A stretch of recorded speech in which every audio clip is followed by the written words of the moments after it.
دل پر ذرہ برابر بھی تبدیلی نہیں آتی ہے، بلکہ اللہ نے کہا ان کے دلوں پہ زنگ لگا ہوا ہے۔ انسان جب دین سے بہت دور ہو جاتا ہے، آپ لاکھ اس کو سمجھائیے، کوئی بھی بات اثر نہیں کر سکتی۔ کیوں؟ اس لیے کہ دین سے بہت دور ہے وہ، اور دھیرے دھیرے اتنا دور ہو گیا ہے، زنگ لگ گیا۔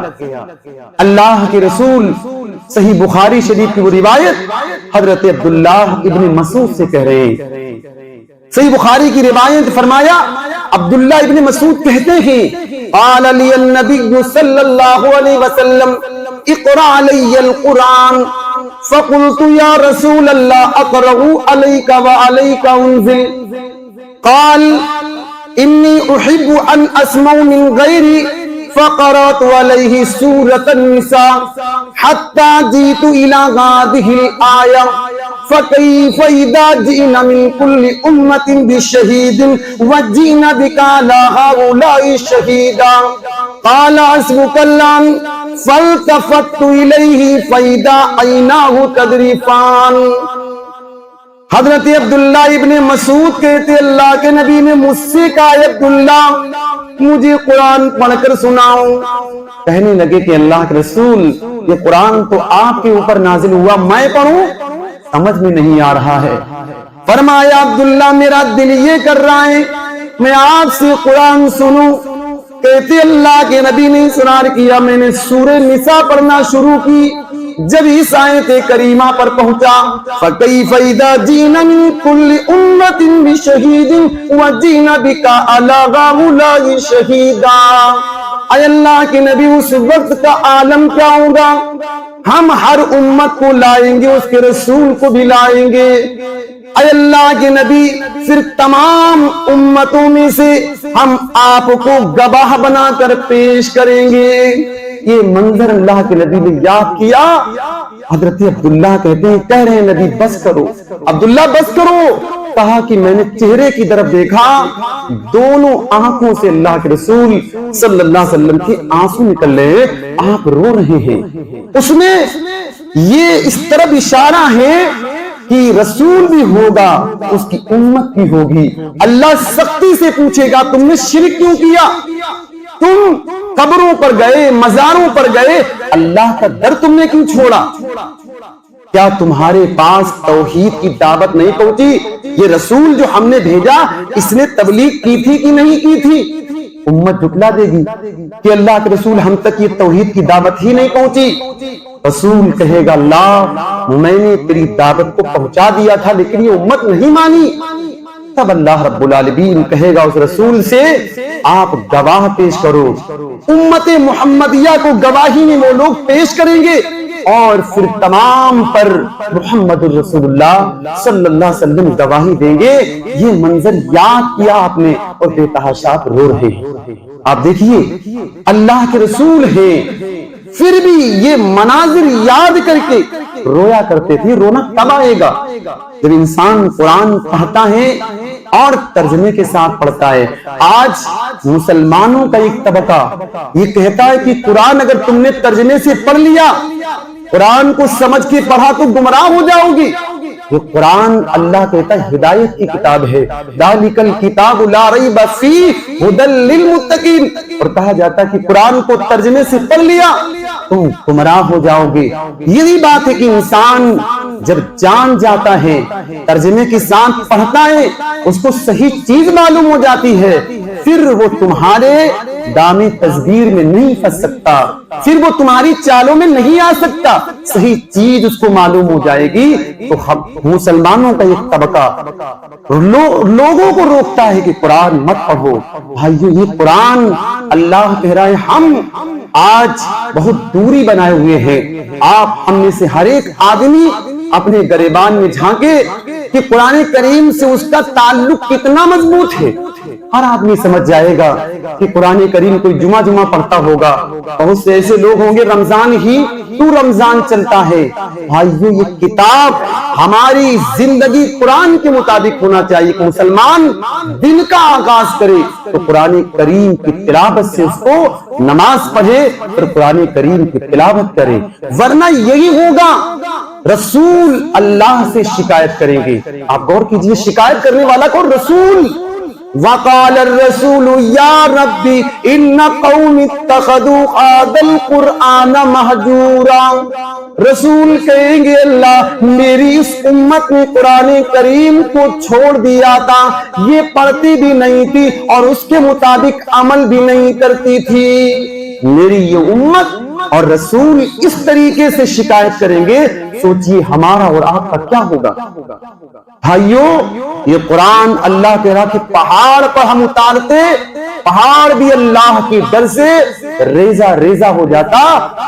اس طریقے سے پیغامات قرآن کریم کے اندر ہے. فرماتا رب العالمین لو انزلنا هذا القرآن على جبل لرأيته خاشعا متصدعا من خشیۃ اللہ. یعنی یہ قرآن اگر پہاڑ پہ ہم اتار دیتے، پہاڑ بھی جو پیغام اس کے اندر ہے اٹھانے کی سکت اس کے اندر بھی نہیں، پہاڑ بھی ریزہ ریزہ ہو جاتا. یہ اللہ تبارک و تعالی ارشاد فرما رہا ہے. یہ بتا رہا تھا کہ نبی اکرم کتنی جگہوں پر نبی اکرم کی آنکھوں میں آنسو نکلے. آپ ایک جنازے میں گئے، برا بن عازب رضی اللہ تعالیٰ عنہ بیان کرتے ہیں، سنن ابن ماجہ کی صحیح روایت، گئے آپ، ایک انصاری کا انتقال ہو گیا تھا. صحابہ کہتے ہم بھی آپ کے ساتھ تھے. گئے تو قبر تیار نہیں، نبی اکرم اس طرف بیٹھ گئے. صحابہ کہتے ہم بھی آپ کے ارد گرد بیٹھ گئے اور اتنی خاموشی کے ساتھ بیٹھے جیسے کسی کے سر پر پرندہ بیٹھا ہوا ہو، بالکل وہ سر نہیں ہلاتا. صحابہ کہتے ہیں اتنے خاموشی سے ہم لوگ بیٹھے ہوئے تھے. نبی اکرم صلی اللہ علیہ وسلم بہت گہری سوچ میں تھے.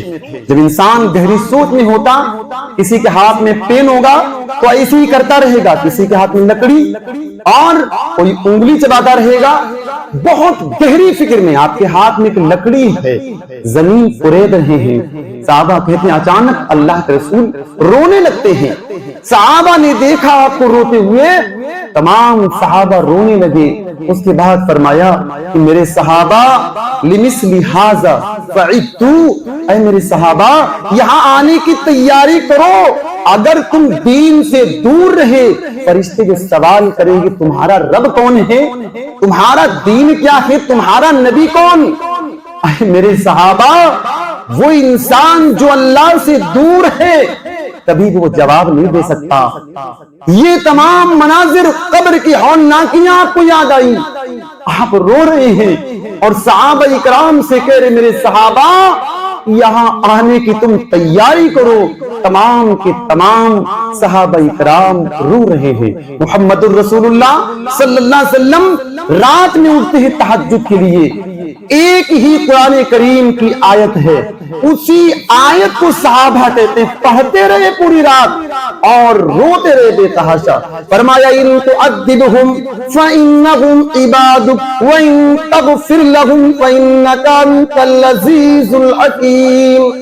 اے اللہ، عیسیٰ علیہ السلام نے دعا کی، اے اللہ یہ تیرے بندے کچھ گناہ ان سے ہوئے تو معاف کر دے، تو ان کو عذاب بھی دے سکتا ہے. اللہ اگر تم معاف کر دے تو تیرا کیا بگڑ جائے گا.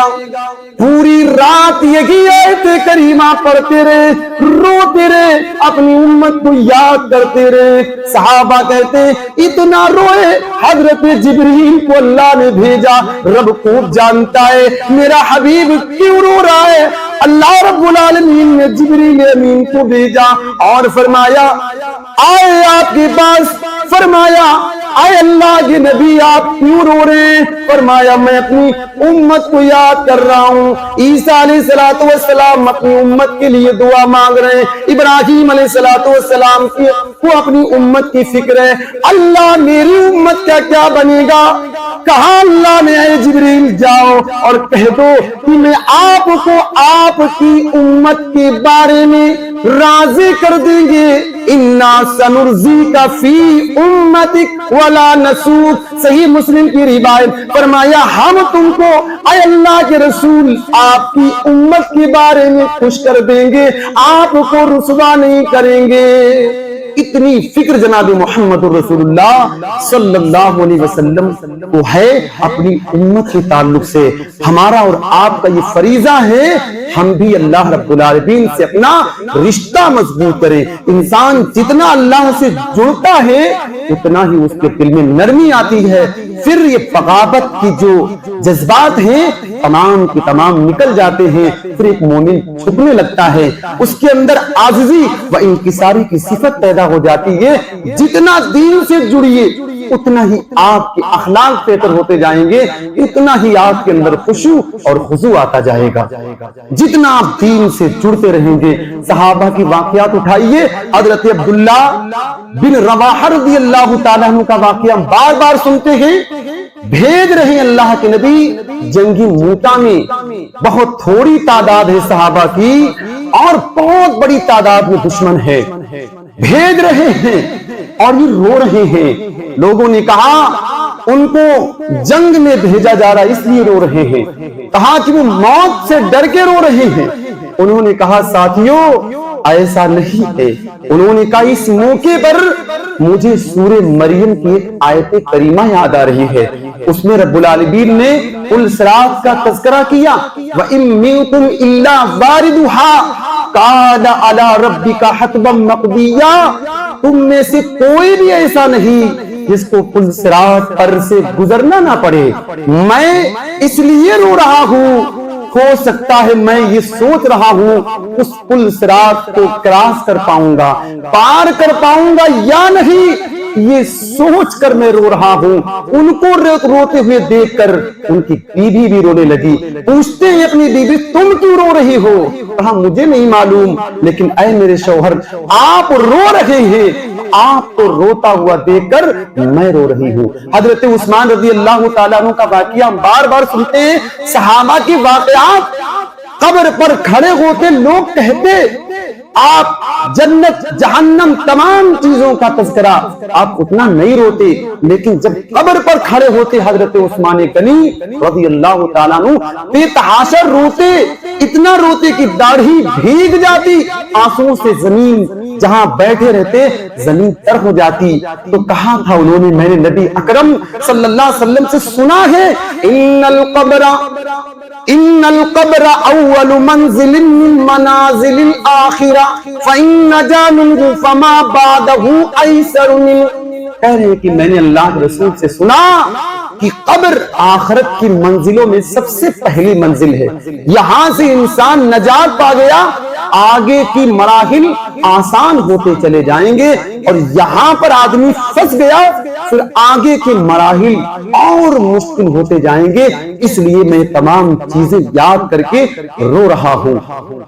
باتیں تو بہت، میں صرف ایک واقعہ صحیح بخاری کا، وہ جگہ جگہ امام بخاری رحمت اللہ علیہ اس شخص کا واقعہ لے کے آئے ہیں۔ نبی فرماتے بنی اسرائیل کا شخص ہے، بخاری کی روایت، فرمایا کہ اس نے اتنا مال کمایا، اتنی پراپرٹی بنائی، انتقال ہو رہا ہے، تمام بچوں کو بلایا سامنے، کہا بچوں یہ بتاؤ کہ میں تمہارے لیے کیسا باپ ثابت ہوا؟ بچے بہت تعریف کر رہے ہیں، آپ صرف دولت اکٹھا کر دیجئے، حرام کی ہو، فراڈ کی ہو، چوری کی جیسی ہو، دولت ہونا چاہیے، آپ نے اسی پر خوش۔ کہا ابا اتنی پراپرٹی، ایسا باپ کس کا ہوگا؟ کہا کہ بچوں میں نے زندگی میں کوئی نیکی نہیں کی، مجھے اتنا ڈر لگ رہا ہے اللہ میرے ساتھ کیا کرے گا۔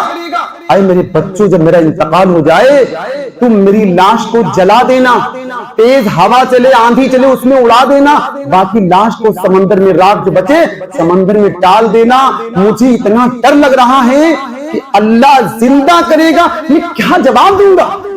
بچوں نے ویسے ہی جیسے وصیت کی بچوں نے ویسے ہی کیا۔ اللہ تبارک و تعالیٰ نے سمندر سے کہا کہ جتنی اس کی راکھ اکٹھا کر، سمندر نے اکٹھا کی، زمین سے کہا سب اکٹھا ہو گئی، اس کو زندہ کیا۔ پوچھا تم نے ایسا کیوں کیا؟ اس نے کہا کہ اللہ صرف تیرے ڈر سے مجھے اتنا ڈر لگ رہا تھا کہ اللہ میں تیرے سامنے کیسے کھڑا ہوں گا.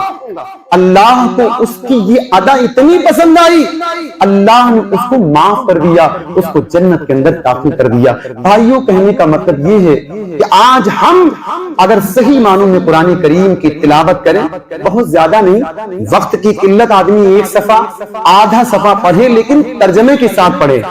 آپ پڑھیں گے تب لگے گا کہ ہاں اللہ کہہ کیا رہا ہے. ویسے تو ہم ایسے ہی پڑھتے چلے جاتے ہیں, پڑھتے چلے جاتے ہیں, لیکن انسان ترجمے کے ساتھ پڑھتا ہے اور تو پھر اس کے اندر اس کی حالت تبدیلی ہوتی رہتی ہے. ایسے انسان قبر کی زیارت کرتا ہے, اپنی موت کو یاد کرتا ہے, پھر واقعی اس میں چینجنگ آتی ہے, اس کے دل میں نرمی کی کیفیت پیدا ہوتی ہے. ایسے ہی آپ کوئی انسان ہے بالکل قریب ہے اس کا انتقال ہو جائے, وہاں بیٹھیے, آپ دیکھیے کتنا بے بس انسان ہے, چمچ سے اس کے منہ میں پانی ڈالا جا رہا ہے, اتنا بے حیثیت انسان کی چمچ سے پانی بھی نہیں پی سکتا ہے.